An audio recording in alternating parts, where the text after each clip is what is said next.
Hi, everyone, and welcome to another episode of the Sibme Coach Replay Show.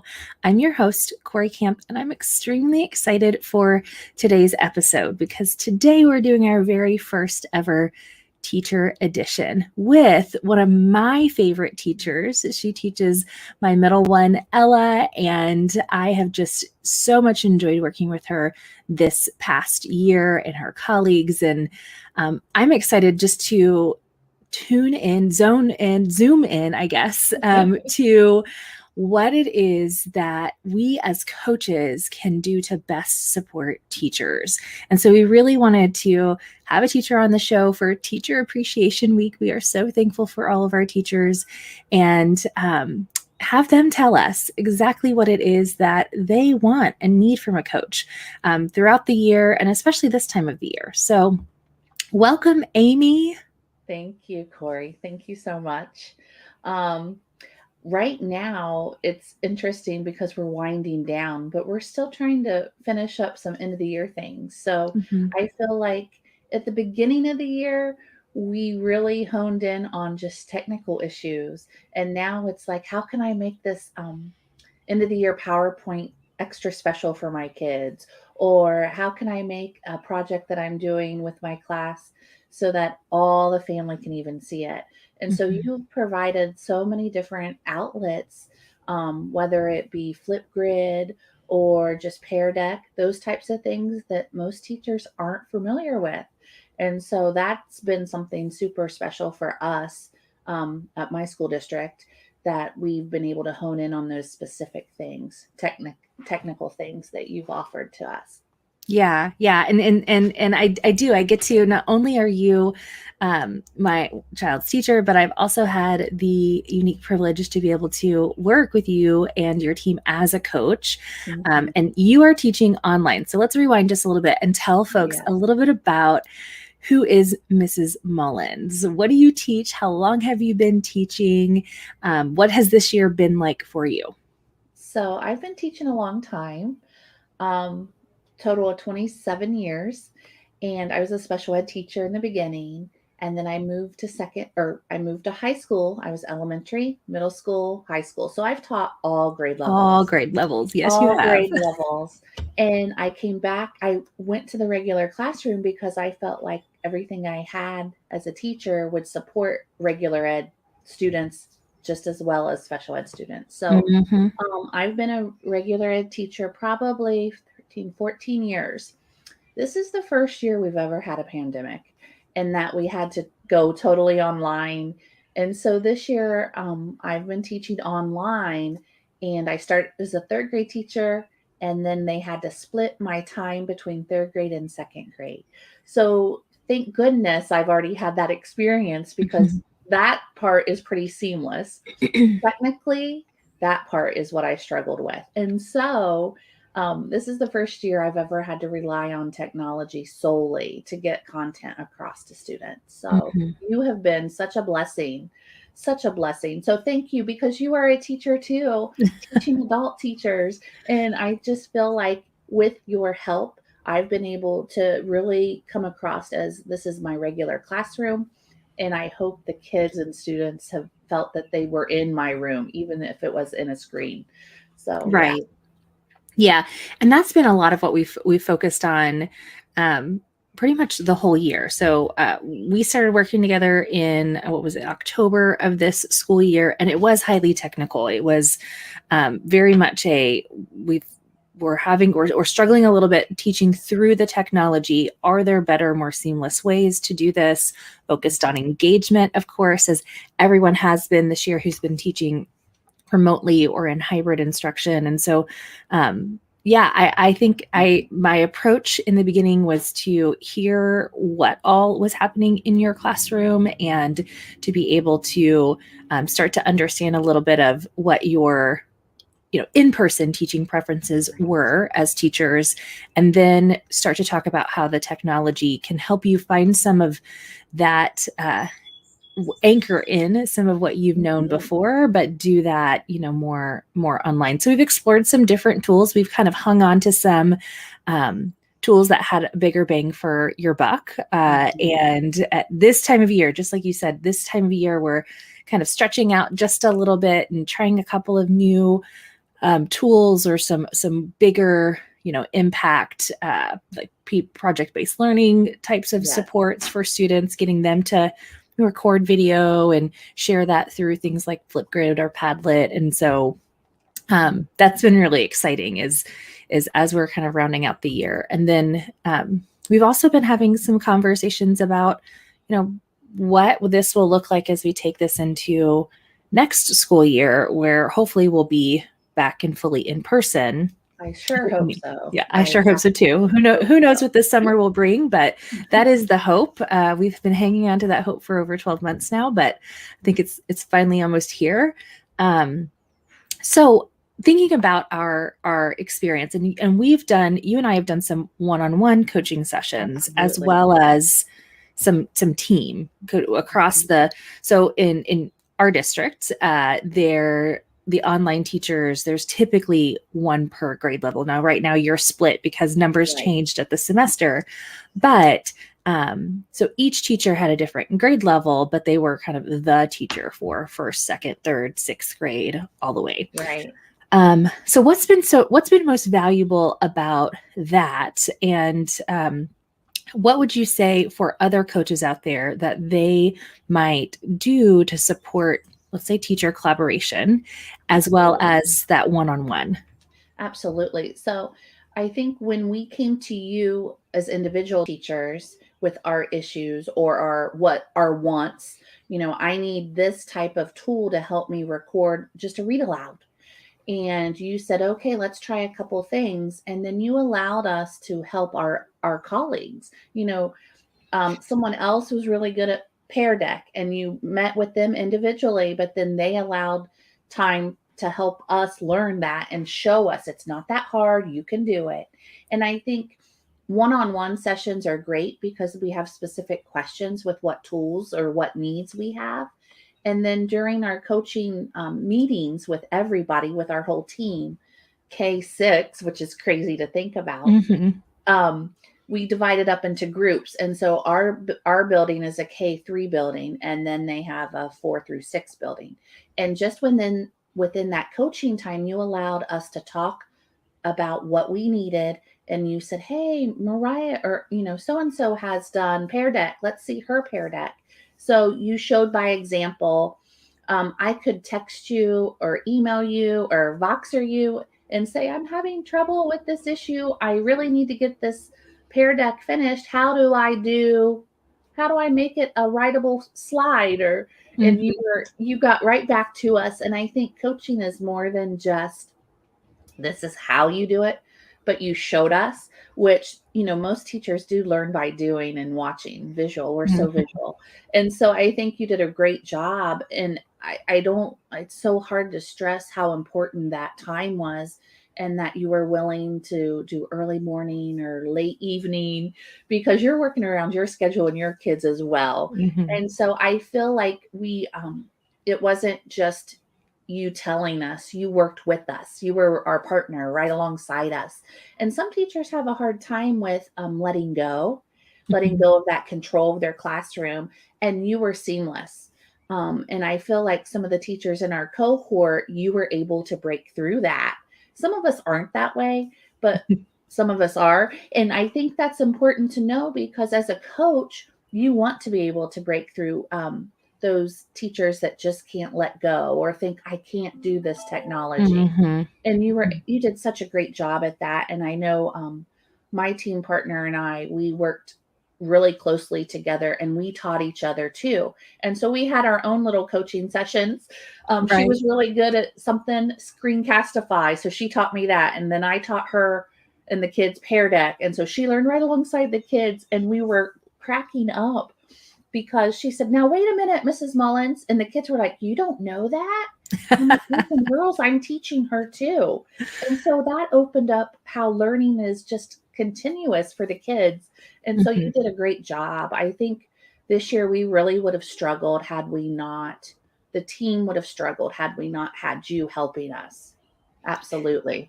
Yeah. Oh, well, thank you. It's really been my pleasure. And what I hear you saying in what was really most valuable for you are two big things. Mhm. One, accessibility. You've Absolutely. got to be able to reach out to your coach, because it doesn't always happen that that question arises, or it can wait until you have your Tuesday morning session with your coach. So Right. being able to be accessible, and have a couple of different means of communication with a coach is really valuable, and that's something I try to do. And I do give out my number to those that I coach, and I'm a virtual coach, right? So I coach with people all over the country these days, for the past several years, but it's something I continue to do because, yeah, sometimes we made a plan and you feel like you left that session feeling pretty good, and then you're in it and you're like, wait, I forgot how to do this, or I didn't know how to Absolutely. do that. Yeah, yeah. So and I try to make tutorial videos and record our sessions so you can always go back to it. But sometimes it's just going to be way faster just to send a quick help Yes. call out. So the And other those thing, videos yeah. were helpful too. Sorry, but I Oh, yeah. forgot to say, we even after watching videos that she showed us step by step that we could do on our own, she was available for those technical emergencies, right? Yeah. Yeah. Which made all the Yeah. difference. It So yeah, really does. And that is, yeah, one strategy that I used a lot, and I've talked about it on this show, just that ability to hop on screen share, especially when we're doing something more technical, right? Like how to use a new tech tool, or even just walking through like a planning process. I try to right. record a quick video that a teacher can pick up and watch anytime when they're ready to implement that. So Mhm. So but the helpful. yeah, yeah, I think it can be, right? Because we all process at different levels. And again, like my mind might be somewhere else whenever I'm in my coaching session. I try to be Mhm. present, or I'm there, but then there's some work that has to be done after the session, right? Where I Mhm. begin to implement it. And I may jump from that coaching session right into another class, or right Right. into something else. So having some that accessibility, I think, is also accessibility in the content and resources that the coach has Right. provided. Yeah. So the other thing that I heard in what you found most valuable is that you didn't learn it all from me, that you Right. had the opportunity to learn from your peers and your Absolutely. colleagues. I think sometimes coaches feel, I know I did when I first got started. I thought, I've been elevated I was a coordinator, but a big part of my coordinator role was coach. And I thought, well, I just got to know these things. And so I'm going to go in and show people how much I know because I'm supposed to be the expert. That's why I've been given this position. And one that doesn't always go very well for a teacher Right. who's been in the classroom sometimes longer than I was. Mhm. And two, I mean, that's what we get out of a PD session. Someone comes in Right. and says, "Let me show you how to do this," and they might have a few models, but coaching is really about unlocking the potential of the people that you're working with Absolutely. and connecting them with others so that you can build that collaborative capacity as well as that reflective capacity. Yes. So yeah, so we did, and let's just be completely honest. I never taught in the middle of a pandemic. I've Right? used lots of I don't think technology. anyone has.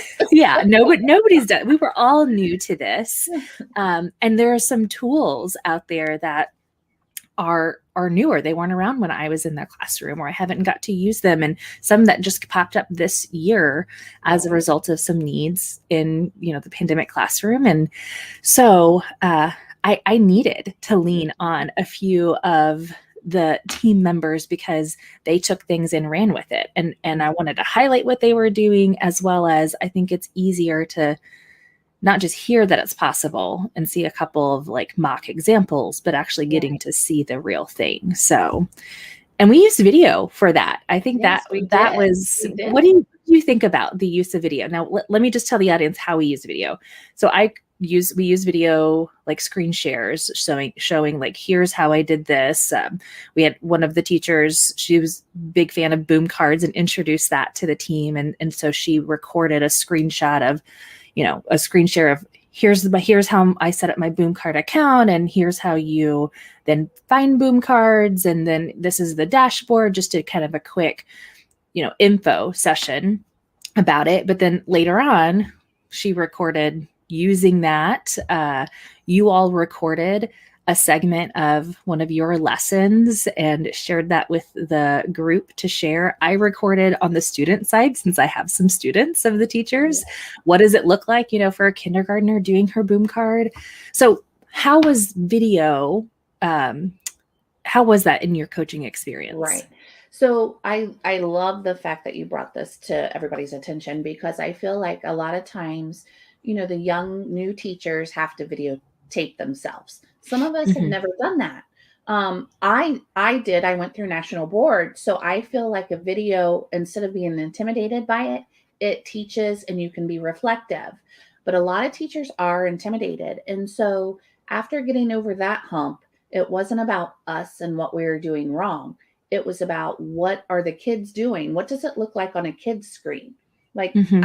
I can take the boom cards, I see the teacher's screen, but what does it look like as a student using it? Because we need to know that, what it looks like on their side, so if they have trouble, we can, problem solve with them. The other Mm-hmm. thing I liked was it empowered teachers. It empowered teachers. So if Mm-hmm. they videotaped so other teachers could learn, then that was empowering. And also, we want to teach, we want to help. That's just a typical teacher trait. And so being able to share that way helped alleviate some of the stress. And I think once teachers videotaped themselves for 2 minutes, even just short segments, even Mm-hmm. if something went wrong, you were able to say, hey, try this. Or another teacher right alongside could say, hey, Amy, try it this way. This is what I do. And so it just helps alleviate that technical pressure of Mm-hmm. learning something new technical that you don't have familiarity with, but also easing the pressure of, it's what you're doing wrong versus what can you do right to make it work for your kids and your team. Yeah. And so I Yeah. think a lot of us who were intimidated um, ended up realizing, oh, it's helpful. It's Mm-hmm. helpful. It's not to say, hey, you're doing everything wrong. Right. Right. Let me So pick yeah, this apart and just show yeah, you all the ways you could be better. Yeah. absolutely. It's Mm-hmm. not. It wasn't for uh, negativity. It was for, hey, let's switch this up, or this is what I do. Oh, you forgot to click the button. A Mm-hmm. simple mistake that you do, and that solves the whole problem, Right. and you Right. didn't see it, right? Yeah. Yeah. Yeah. And sometimes, hindsight is 2020. And so being able to Absolutely. see that very clearly through video. And I love that you brought up it is it's scary, right? You got to be vulnerable. It is the equivalent, when we decided in your team to record, it was y'all's idea. Of course, I had mentioned video several times because we were Mhm. using a platform that allows us to do that. Right. But I had been doing a lot of the videoing because it had been largely kind of technical, quick kind of hot fixes. Mhm. But I remember Jane saying, I think it'd be really nice to be able to see in other people's classrooms. Like Mariah's been talking about this, and I just think Right. it would be great to be able to see that. I wish I could see that. And so then that's Mhm. kind of what we decided is we would use video. And then y'all got to record, you got to choose the clips that you wanted to Right. share. And then you all had time to kind of be able to watch. And everybody shared something, a different aspect of a lesson. Yes. Some were with students, some were here's my read aloud that I do, and it was great for me being your coach online because all of our time was just us. It was not me being able to observe in the classroom. So I needed the video to be able to help you troubleshoot what was happening. Mhm. After we created a great plan, I needed to then see that observation and be able to better see what was really happening within the classroom so that way I could Absolutely. think about what's the next kind of direction we might consider to go together. So Yeah. yeah. It was really helpful.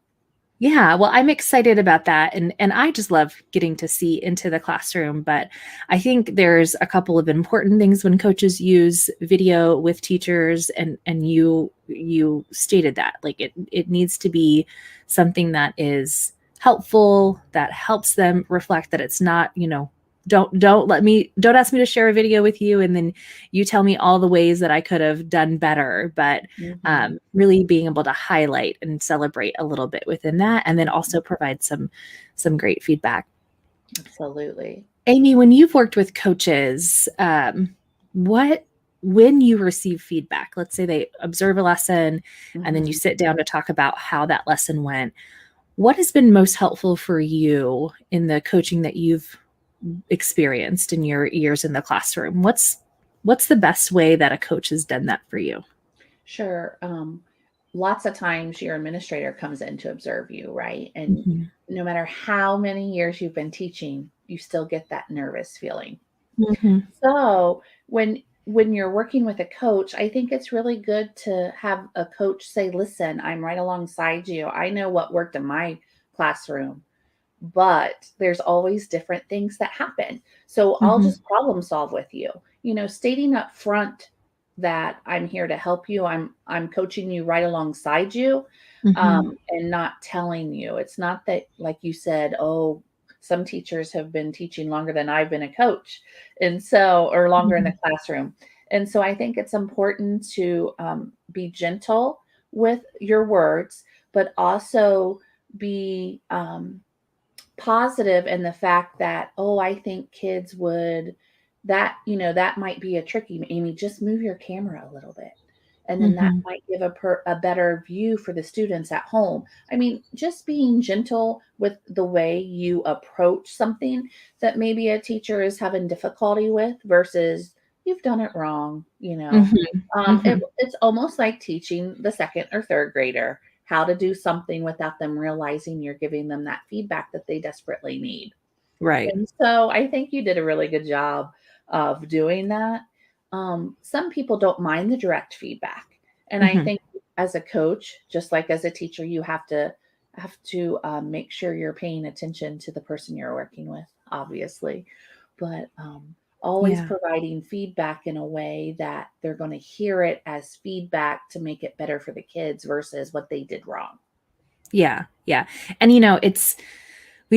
as educators, we take our work very seriously, very personal. We teachers don't deserve just an appreciation week. They really just should be appreciated all year long. And I know that many, many people do, but I think that's what makes feedback really hard and scary for a lot of folks. And a lot of people, that first stage of feedback or method of feedback is what you mentioned, which is from the administrator to the teacher, right?